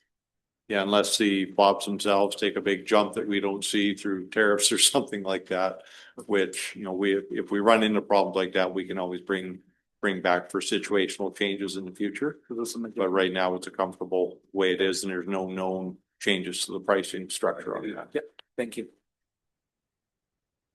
So Councillor Egan, if you go up to the airport, you know that big stand pipe? That water is for sale. So people who go up to fill it up, it's like a gas station, they hit the fob and the meter starts and then they get billed. So that's what the fob is for. Yep, that's what the fob is for. So. Any other questions on that? All those in favor? Opposed? Carried. Recommendation that fees and charges amendment by law 2407-2025 be read a second time. Councillor Ogan, Councillor Petrosi, any questions on this one? All those in favor? Opposed? Carried. Recommendation that the fees and charges amendment by law 2407-2025 be read a third time. Councillor Petrosi, Councillor Egan, any questions on this? All those in favor? Opposed? Carried. New business 8.1 concept design and revitalization strategy for Fairley Park, Spirit Square, and Colchana Avenue.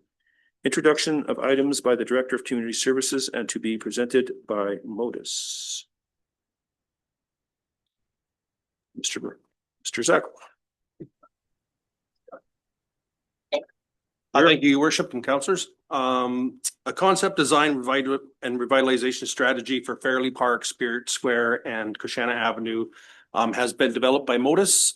They are here to do a presentation for you, and they have the amended budgetary amounts in the addendum added to your package.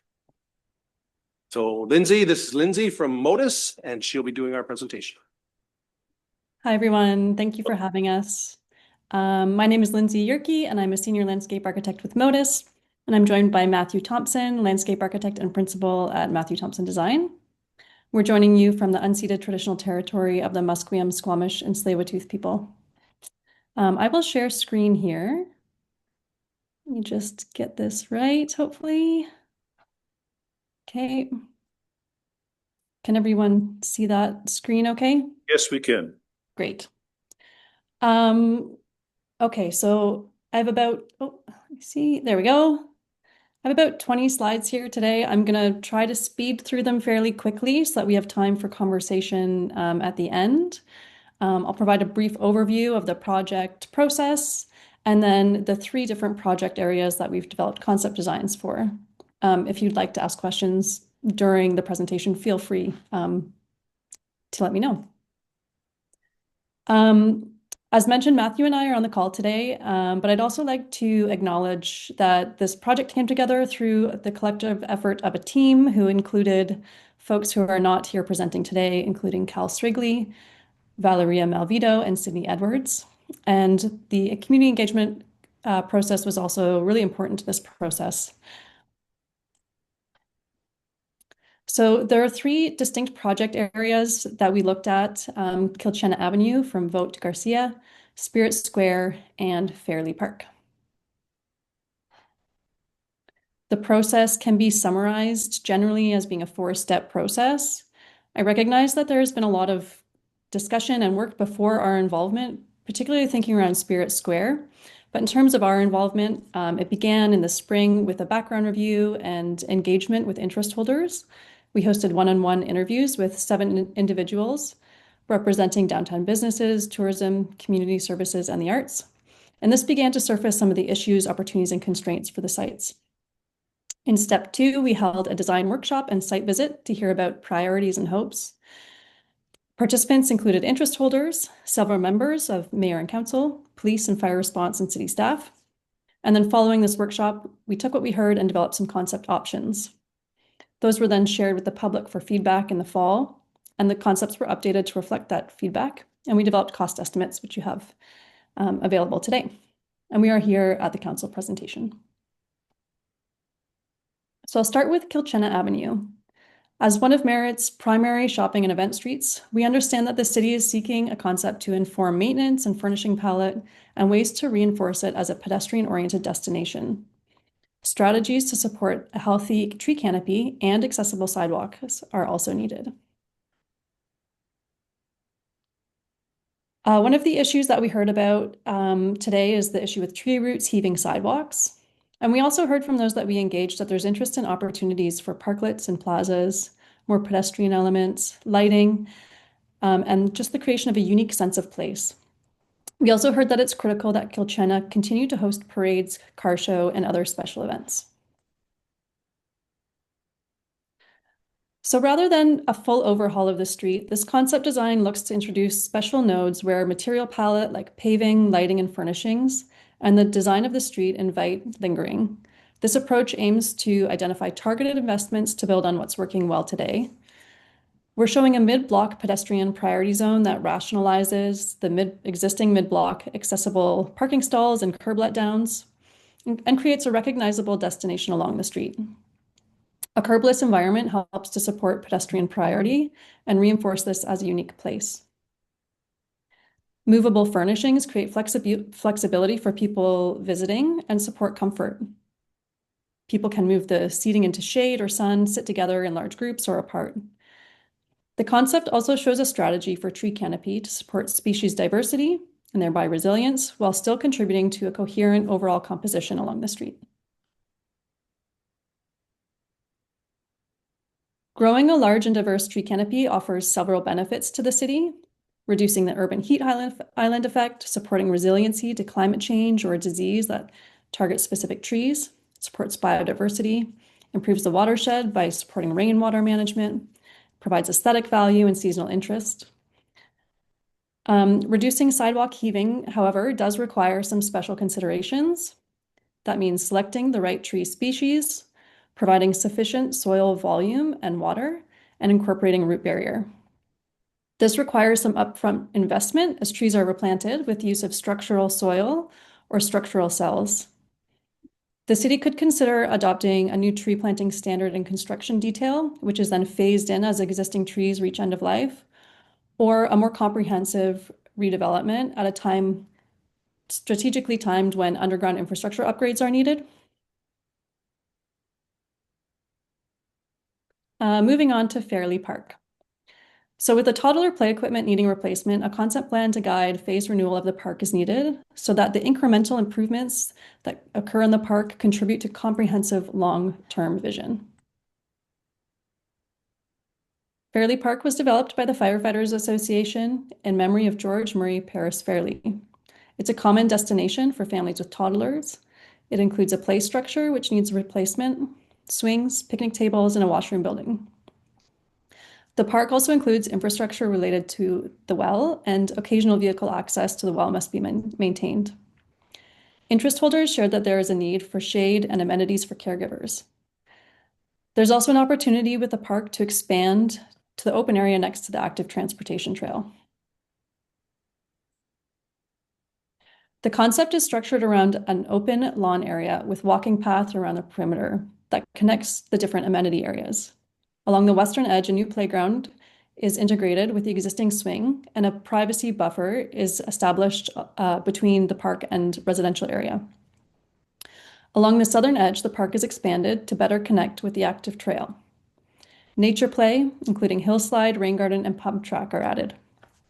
Finally, the picnic function is expanded with new tables and a new picnic structure to provide shade.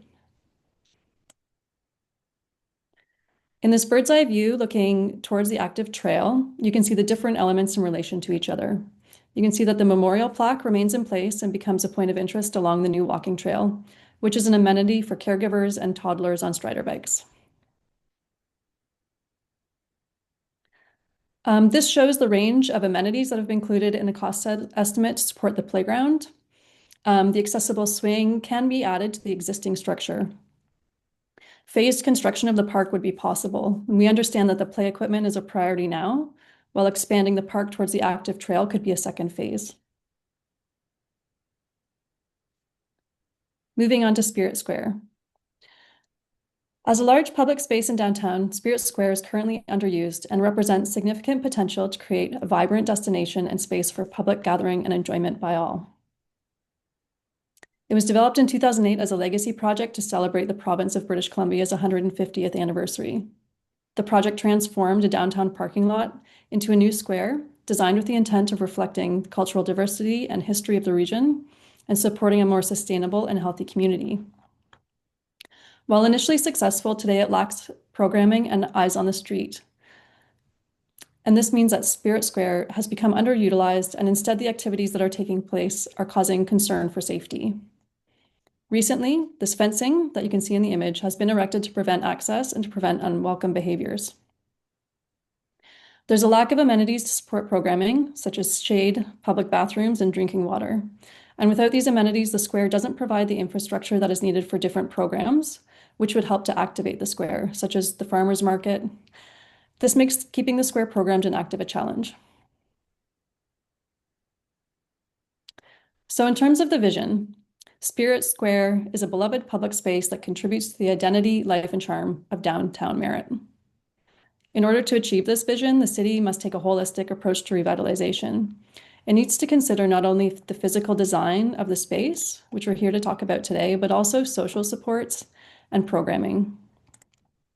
Several organizations participated in this design and engagement process and expressed interest in ongoing involvement in the revitalization of Spirit Square. Working with these groups and others who have not yet been engaged are an important opportunity for collaboration towards shared goals. The concept package documents 2 long-term visions. These present a future plaza with eyes on the street. Through redevelopment of a portion of the square can include mixed uses, including residential above, to help bring people to the plaza 24 hours a day. And this in conjunction with businesses or community organizations on the ground floor to help program the square and improve the use of the square to keep people active and occupying the square. The city could seek out partners for the redevelopment, such as Interior Community Services and BC Housing. And we recognize that this vision takes time, and an interim concept is needed to help achieve some of the goals that the city has today. So we kept these in the concept package as a kind of a record of those ideas. But in terms of an interim approach, through engagement, we explored several interim concept options to address some of the safety issues that are being experienced today. So we explored ways to improve visibility around the stage, added lighting, and other amenities to help activate the square. Many of the tools that some larger cities rely on that go beyond design and programming, such as bylaws or ambassadors or host programs, aren't as available due to the limitations of being a smaller city with fewer resources. So we heard strong direction from staff that a more permanent fence is desired. The interim concept shows new perimeter fencing that can be opened up in several areas to create a permeable edge during the day and during events and can otherwise be closed at night. New trees, shade sails, a drinking fountain support comfort for people visiting the square. Because of the fencing, the maintenance and safety issues with the existing planters is eased. So with the new fencing incorporated, we've been able to maintain the planting and seating that is present today. This view shows the adaptive reuse of the pavilion as a location that could be used for tickets, information, or a coffee stand, which could be used during events or busy times of year. You can see that the fence is ideally designed to contribute to the beauty of the plaza. We're showing it located within the planted area to help soften the edge. And new trees support shade and comfort. This view shows the stage remaining. That's something that we heard was important to several people during the public engagement. So it can continue to support programming and performances. The fountain is removed and a misting station is provided as a water play and cooling feature. We understand that a potential renovation of the existing city-owned building is being explored. This concept shows that building being renovated to include an active edge where it spills out onto the plaza with patios, seating, and other uses. And public washrooms incorporated into that building would be a valuable asset. And that's everything for my presentation. Thank you. Thank you, Lindsay. Appreciate it.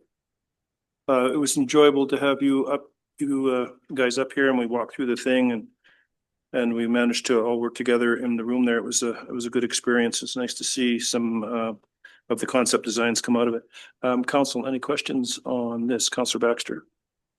For the Fairley Park one, is there a way that we can send this design to the firefighters association so that if they have any other input, that they can bring it forward, or if they have any plans for future funding of certain areas, because they've paid for some of the things that are already in the park.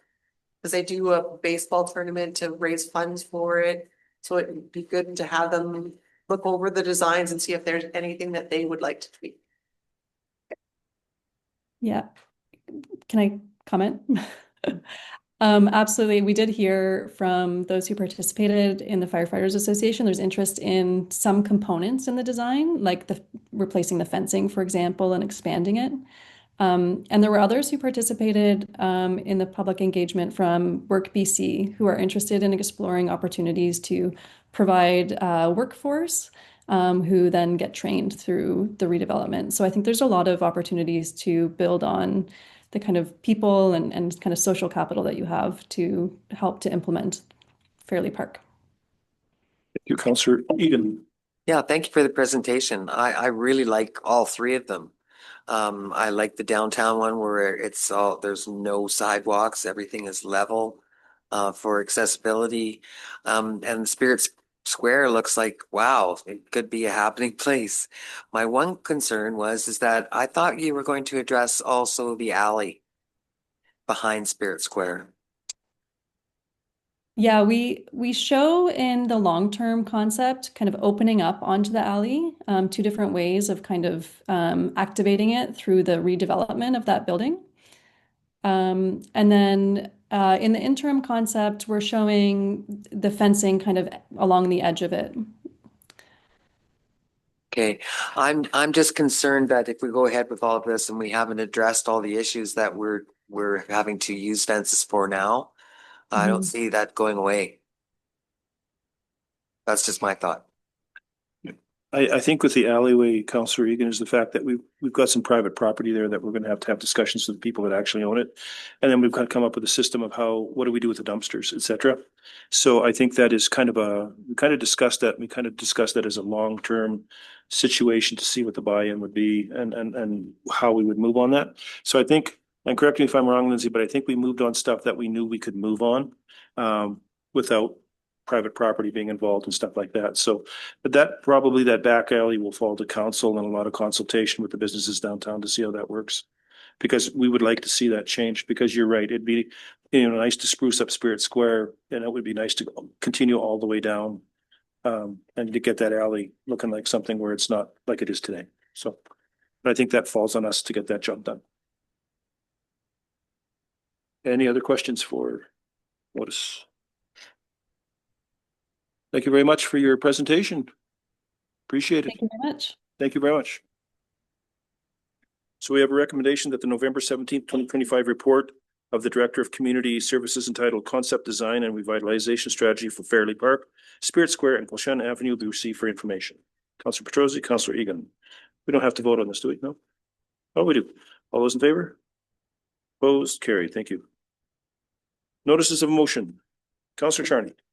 I would like to make a motion regarding standardized Christmas holiday closures for City Hall. I would like to see closures of City Hall more in line with other government agencies, other city halls in BC communities, and local businesses. The days closed during the Christmas holiday should be consistent from year to year. Have you got that in writing for the seal? I do. And you can give it to her after the meeting. Any other notices? Nope, it's a notice of motion. That'll sit for 2 weeks, 3 weeks or whatever until we have the next meeting, and then Councillor Charney will be able to defend it, and then we'll move on. Any other notices of motion? No. Reports from council. Oh, Councillor Baxter's right up there. Okay, on November 26th, I went to the Merritt Dance Society Christmas recital dance, and it was really good. Then I went to the Sense Teddy Bear Toss on the 26th. On the 27th, I went to the Merritt Christmas concert. I really enjoyed it. And then 28th, I went to the Christmas parade, which I gave out 40 pounds of candy. It was a lot of candy. And then the 29th, I went to the Christmas craft fair at the Civic Center. And then 29th, I went to the Valley Grays Box craft fair. And then 29th, I went to the Lord Nicola Indian Band School craft fair. And then I went to the skating competition on the 29th. It was really nice to watch the girls dance across the ice. I could never do that.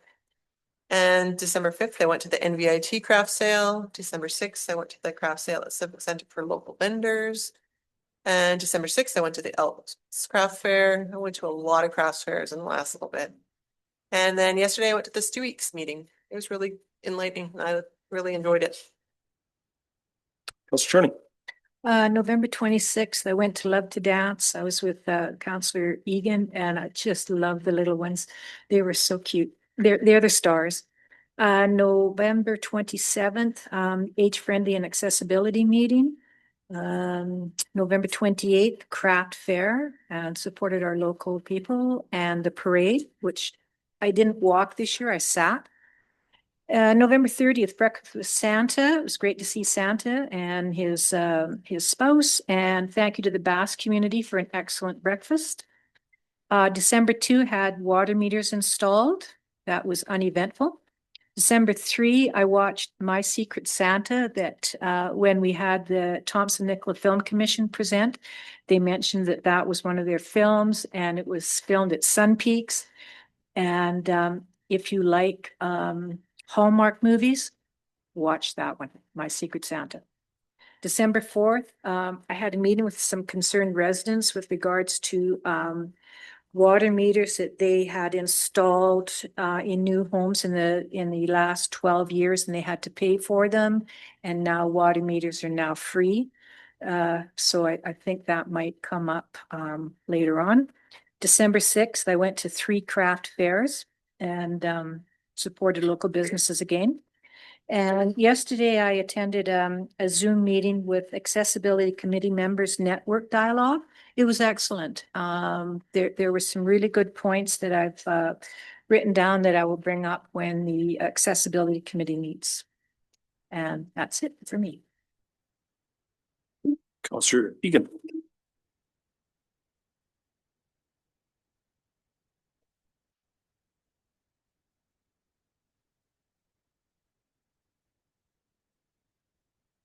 It's just amazing to watch them. I just smile all the way. Anyways, and the Santa breakfast, which thank you to the Basque Society. It was really good. Unfortunately, I couldn't make the other things due to work. Councillor Hogan. November 26th, the Love to Dance Society. That was a very good show that they put together. November 28th, the Christmas parade. I had fun, handing out candy. On December 2nd, so I attended the Rotary Club meeting. We had a presenter, so it was Derlanda from the Food Bank. So in summary, the Food Bank, it's the demand is bigger than what they have. So they need support from our community. And there was a question, a concern that was raised in that meeting, and I should have asked as wellness. They mentioned that if the pool is closed for any reason, any visitors in Merritt or any unhoused people, they don't have anywhere else to go to take a shower. So they mentioned there was in the past a community room in as wellness, but I believe they don't have that anymore. So I was just like Derlanda from the Food Bank mentioned that as part of their project in the future, if they are able to build the new location, so they want to add that component to be able to have that public washer where everyone can go and have access. So that's something really good that I think. And if we don't have any other, so we should maybe think about how can we provide that. Well, that's it. Thank you. Councillor Richard. I think I sound like a broken record compared to everybody else.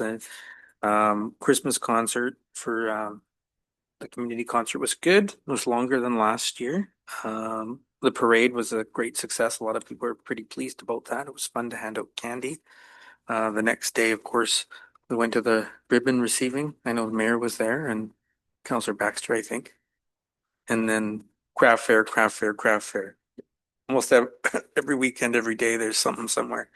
I went to the skating event that they had at the arena. It was nice to see all the different communities with their members there. So that was great that we got to host that. Thanks to council for agreeing to the 2 days that we got to sponsor. We had the pancake breakfast. And yeah, it's pretty much it, other than multiple craft fairs all over the place. So that's it. That's all. Myself, on the 26th, the CAO and I met with Miles Brunn, the representative from Jobs, Economic Recovery and Innovation, talking about future projects in the community and some funding streams that might be available to us. That same day, I went to the Love to Dance recital, and I have to say, the one little girl that sang was absolutely stunning and amazing. That girl should be on Broadway. I couldn't believe it. It was amazing. I've never heard any little kid sing like that. The 27th, of course, was the age friendly and accessibility. We had a new member at that, and the CAO, I think, is going to be giving us a report on at some point, the tour that we made with the inability to get curbs and stuff. I think some work has been done on that. So I've asked the CAO to give us an update and report on that, so we know where we are on that, because we don't want the age friendly and accessibility group to feel that their voice isn't being heard. We want them to see that work is getting done. The Christmas parade was great. I sat this year because my knee just isn't the way it used to be, and it was fun sitting. It was interesting watching Councillor Ogan and his blow up thing. That was great. And Councillor Baxter had that gigantic thing. She looked like she was going to war. Holy mackerel. That was a backbreaker. Of course, the craft fair, we won first place for commercial or something. Anyway, we won first place. So yeah, we are the champions. The skating competition I went to, I had lunch there, talked to some of the parents and the competitors. I was amazed to see how many people from all over BC were there. It was great. I helped at the Santa breakfast. I got to hand out with Councillor Petchart. We managed to hand out stuff. I think I only dropped a couple sausages, so things were good. And those we just picked up and threw right back in again. No big deal. Blew them off. December 2nd, I had a meeting with the RCMP. The report is in your package. On the 4th, I met by Zoom with Adriana from the YMCA / Red Cross, talking about some helping with some funding and some emotional support for people in the communities that we still deal with the flood, and as we deal with the land buyouts. So we'll see how that works out. On the 4th, we met with the curling club, had a very good meeting with them. On the 5th, I had a very quick meeting with management of Aspen Planers to find out if the minister had kept his promise and called them, and he had, which then led me to a telephone conversation with the minister today to iron some stuff out, and he will be putting me in touch with the area manager to next week, so we can see about getting Aspen back on track again. So it's always nice to be able to talk to the minister, and he's put me on to this, so hopefully we can get some answers for Aspen. The accessibility Zoom call was very interesting. I found some interesting things, especially when the one lady asked about enforcement. I found that quite interesting. I'm not sure how you enforce that, but anyway, I was quite surprised that she was looking at, I don't know, it's interesting. But that's pretty much where we are on that. Gas Buddy today, Vancouver, 136.9 is a low, 147.9 is the high. Victoria, 149.9 is the low, 155.9 is the high. Kamloops, 129.9 is the low, 140.9 is the high. Merritt, 136.9 is the low, and 140.9 is the high. The interesting thing here is that the Vancouver at 136.9 to 147 has an 8-cent transit tax on there. So I'm not really sure how they're the same price as us, and they pay 8 cents more because if you took it off, it would be 127 or 128. So yeah, that always amazes me that they pay a transit tax and yet they're still lower than we are at some point. Anyway, that's it for me. Yeah, we were all busy. It's that time of year. Hopefully we can take some time off. CEO report. I think I don't think you have anything other than what was in here. Okay.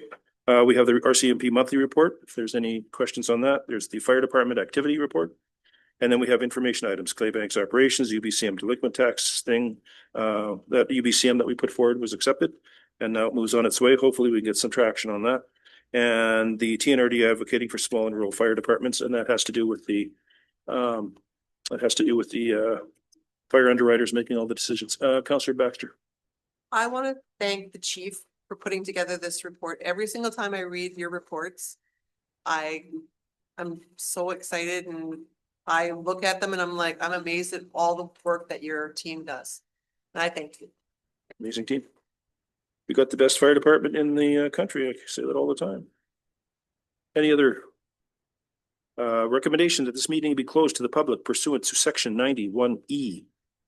The acquisition, disposition, or expropriation of land or improvements, and C, labor relations and other employee relations, if council considers that this disclosure could reasonably be expected to harm the interests of the municipality of the community charter. Councillor Baxter, Councillor Petrosi, any questions on this? All those in favor? Opposed? 5 minutes, please.